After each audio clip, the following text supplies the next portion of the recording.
हर बार की तरह इस बार भी राजा विक्रमादित्य ने बेताल को अपने कंधे पर लादा और आगे बढ़ने लगे। सफर लंबा था, इसलिए बेताल ने राजा को फिर से एक नई कहानी सुनाई। बेताल कहता है, यह कहानी है विधवा भागवती और उसकी बेटी धनवंती की। भागवती के विधवा होने के बाद उसके पति के रिश्तेदार उसका सारा धन लेकर भागवती और उसकी बेटी का घर से निकाल देते हैं। इसके बाद दोनों माँ बेटी दूसरे नगर के लिए निकल पड़ती हैं। रास्ते में दोनों एक जगह आराम करने के लिए रुकती हैं तो वहाँ एक सिपाही एक चोर को बांध कर रखे रहता है। चोर को प्यास लगी होती है। वो भागवती और उसकी बेटी धनवंती से पानी पिलाने के लिए विनती करता है। पानी पीने के बाद वो माँ बेटी से सारी बातें पूछता है कि उनके साथ क्या हुआ था। सारी बातें सुनने के बाद चोर धनवंती के साथ शादी करने की इच्छा रखता है। यह सुनकर भागवती को गुस्सा आता है और वो उस सिपाही को चोर की बात बताती है। सिपाही भी चोर पर गुस्सा जाहिर करते हुए कहता है कि कुछ दिनों में तुम्हें फांसी लगेगी और तुम शादी करने की बात करते हो। यह सुनकर चोर कहता है, बहुत पाप किए हैं मैंने, अब लगता है कोई तो हो जो मरने के बाद मुझे पानी दे सके।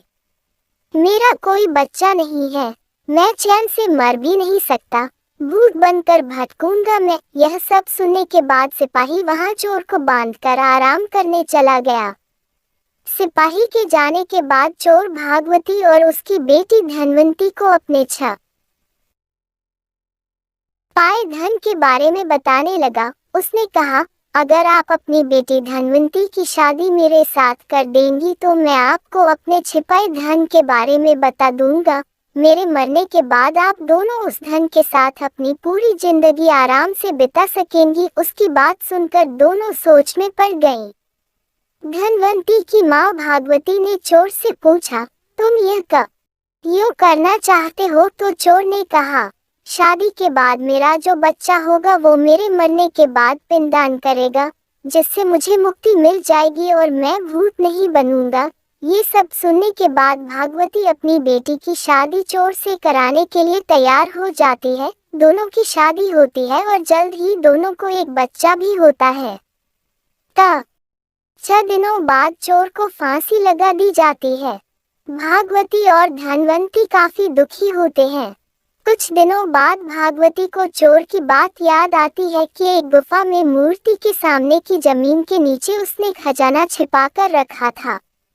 दोनों माँ बेटी वहां जाकर देखते हैं और जमीन खोदने लगते हैं। फिर उन्हें वहां सोना चांदी और पैसे मिलते हैं।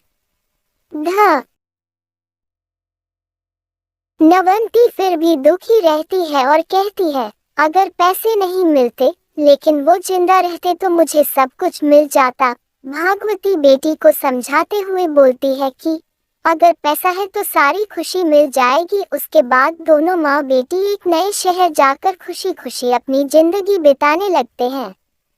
कुछ समय बाद भागवती की सहेलियां धनवंती की शादी का रानी को लेकर पूछने लगती हैं।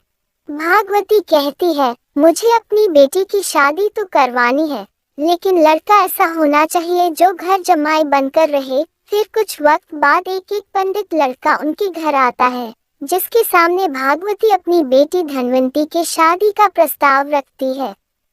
उनका बड़ा घर और पैसे देखकर वो लड़का लालच में आकर शादी के लिए हाँ कर देता है। वो कुछ वक्त तक उनके साथ रहता है और उनका भरोसा जीतने के बाद एक रात घर के सारे गहने और पैसे लेकर भाग गया। इस दुख में धनवंती की माँ भगवती की मौत हो गई और धनवंती गरीब और अकेली हो गई।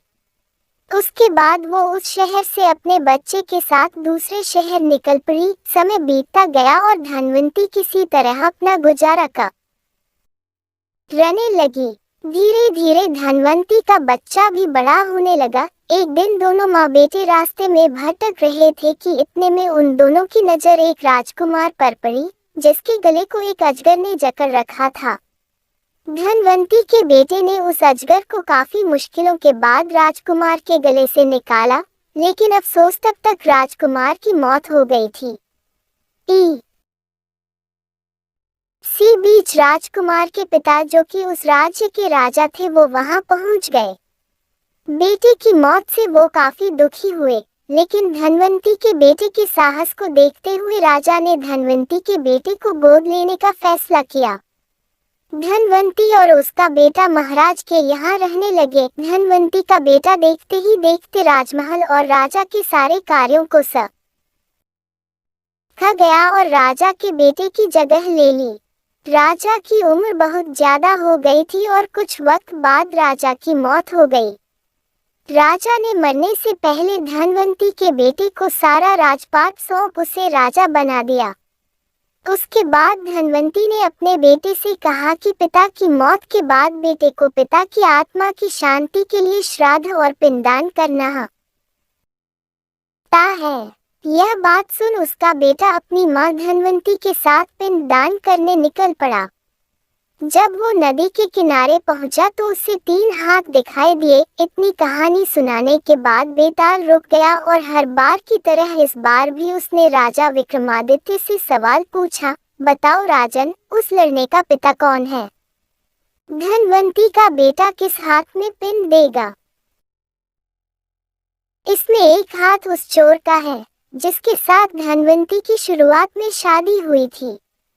दूसरा हाथ उस आदमी का है जिसने धन की लालच में धनवंती से विवाह किया था और तीसरा हाथ उस राजा का जिसने धनवंती के बेटे को गोद लेकर अपने बेटे की तरह रखा था। विक्रमादित्य ने जवाब दिया, उस लड़के का पिता वो चोर है जिसने धनवंती से पूरे रीति रिवाज के साथ शादी की। दूसरे व्यक्ति ने लालच में धनवंती से शादी की थी और राजा ने बस अपना काम किया था। चोर ही धनवंती का असली पति और उसके बेटे का पिता है, क्योंकि उसने धनवंती के लिए बिना किसी स्वार्थ के मरने से पहले धन छोड़ा ताकि वो खुशी से आराम की जिंदगी बिता सके। यह सुनते ही बेताल बहुत खुश हुआ और वापस घने जंगल में उसी पेड़ पर जाकर उल्टा